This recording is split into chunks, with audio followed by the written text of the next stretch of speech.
Hi guys, അപ്പം എന്താ എല്ലാവർക്കും സുഖമാണല്ലോ അല്ലേ? പെരുന്നാളൊക്കെ ഏതുവരെയായി? അപ്പോൾ ഞങ്ങളുടെ പെരുന്നാൾ ആഘോഷമൊക്കെ തുടങ്ങി കേട്ടോ. അപ്പോൾ അതിൻ്റെ ഭാഗമായിട്ട് ഡ്രസ്സ് എടുക്കാനായിട്ട് നമ്മൾ ആറ്റിങ്ങൽ വിനായികയിലും പിന്നെ രാമേന്ദ്രനിലും ഒക്കെ കയറി കേട്ടോ.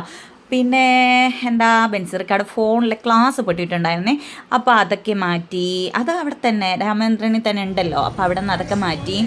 പിന്നെന്താ അത്യാവശ്യം നല്ല തിരക്കൊക്കെ ഉണ്ടായിരുന്നു കേട്ടോ കൗണ്ടറിലേക്ക്. പിന്നെന്താ രാമചന്ദ്രൻ കുഴപ്പമില്ല കേട്ടോ, അത്യാവശ്യം കളക്ഷനൊക്കെ ഉണ്ടായിരുന്നു. പിന്നെ ഞാൻ അവിടെ നിന്ന് ഒരു യെല്ലോ ചുരിദാറും അതിന് മാച്ച് ചെയ്ത് ഷോളും ഒക്കെ വാങ്ങിച്ചിട്ടുണ്ടായിരുന്നു. എനിക്കത് ഒരുപാട് ഇഷ്ടപ്പെട്ടു, നല്ല ഭംഗിയുണ്ടായിരുന്നു കേട്ടോ, നല്ല അടിപൊളിയായിരുന്നു. വലിയ വിലയൊന്നുമില്ല, എന്നാലും തീരെ വിലക്കുറവുമല്ല. പിന്നെന്താ, പിന്നെ ഹസ്ബൻഡിൻ്റെ ഉമ്മാക്കൊക്കെ നൈറ്റി, വാപ്പാക്ക് ഷർട്ട്, പിന്നെ എൻ്റെ ഉമ്മാക്കൊരു നൈറ്റി, പെറ്റുമ്മാക്കൊരു കൈലി, ഇങ്ങനെയൊക്കെയുള്ള സംഭവങ്ങളൊക്കെ എടുത്തു.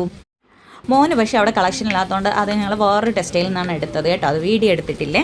പിന്നെ മോനും അവിടെ നിന്ന് എടുത്തു. പിന്നെന്താ ബെൻസിർക്കൊക്കെ എടുത്തില്ല കേട്ടോ, ബെൻസിർക്ക കൂടുതലും അലൻസോള്ളിയാണ് ഇടുന്നത്, അപ്പോൾ അതുകൊണ്ട് അലൻസോള്ളിയുടെ ഷോപ്പിൽ കയറിയിട്ട് എടുക്കണം. അതുകൊണ്ട് അത് വേറൊരു ദിവസം, അതായത് പിറ്റേന്ന് എടുക്കുക എന്നുള്ള രീതിക്ക് എടുത്തില്ല. പിന്നെ ഇനി നേരെ ചിറങ്കിട്ട് പോകണം എന്നുള്ളതുകൊണ്ട് പിന്നെ നമ്മൾ അതൊക്കെ കഴിഞ്ഞ് ഇറങ്ങി. കാരണം ശർക്കര ഭയങ്കര തിരക്കായിരുന്നു. അപ്പോൾ 1 മണിക്കൂറോളം ബ്ലോക്കിൽ കിടക്കേണ്ടി വന്നു, അത്ര തിരക്കായിരുന്നു. ശർക്കര ഉത്സവം കൊടിയേറി 8 ദിവസമായിട്ടുണ്ടായിരുന്നു. ശർക്കര പ്രശസ്തമായിട്ടുള്ള ദേവീക്ഷേത്രമാണ് ശർക്കര, അറിയായിരിക്കും കുറച്ച് പേർക്കെങ്കിലും. പിന്നെ ഉഷ്ണം സഹിക്കാൻ വയ്യാത്തതുകൊണ്ട് ഞങ്ങൾ എവിടെ പോയാലും വെള്ളം കുടിയാണല്ലോ, അങ്ങനെ വെള്ളം കുടിക്കാനായിട്ട് പോവുകയാണ് കേട്ടോ. ഇലക്ഷൻ പ്രചരണങ്ങളൊക്കെ കേൾക്കുന്നുണ്ട് കേട്ടോ. പിന്നെ എന്താ, ഈ ഷാർജയൊക്കെ കുടിച്ചു കഴിഞ്ഞാൽ ദാഹം ഒട്ടും ഈ ഉഷ്ണ സമയത്ത് പോകത്തില്ല. അങ്ങനെ ഞാൻ ലൈമാണ് കുടിച്ചത് കേട്ടോ. അപ്പം ലൈമാകുമ്പോൾ കുറച്ച് പിന്നെ ആശ്വാസമാണ് കേട്ടോ. മോൻ എന്തൊക്കെയോ കഴിക്കുന്നുണ്ടായിരുന്നു അവിടെ നിന്ന്, മോൻ എന്തൊക്കെയോ സ്നാക്സൊക്കെ വാങ്ങിച്ചു കൊടുത്തു. എല്ലാ വർഷത്തെയും പോലെ തന്നെ ഈ വർഷവും ന്യൂ രാജസ്ഥാൻ മാർബിൾസിൻ്റെ ലൈറ്റൊക്കെ അങ്ങ് മനോഹരമായിട്ടുണ്ട് കേട്ടോ. അങ്ങ് പുളിരമൂട് തൊട്ട് ശർക്കര അമ്പലം വരെ ഉണ്ട് കേട്ടോ. അത്രയും നല്ല അടിപൊളി ലൈറ്റ് അറേഞ്ച്മെൻ്റ് ആയിരുന്നു, എല്ലാ വർഷത്തെ പോലെ തന്നെ, ഒന്നും പറയാനില്ല. പിന്നെ എനിക്ക് ഭയങ്കര ഇഷ്ടമാണ് കേട്ടോ ഈ ഒരുപാട് വിരിയാത്ത കോർത്ത് ഇങ്ങനെ അങ്ങനത്തെ മുല്ലപ്പൂ മാല ഉണ്ടല്ലോ, ഭയങ്കര ഇഷ്ടമാണ് കേട്ടോ.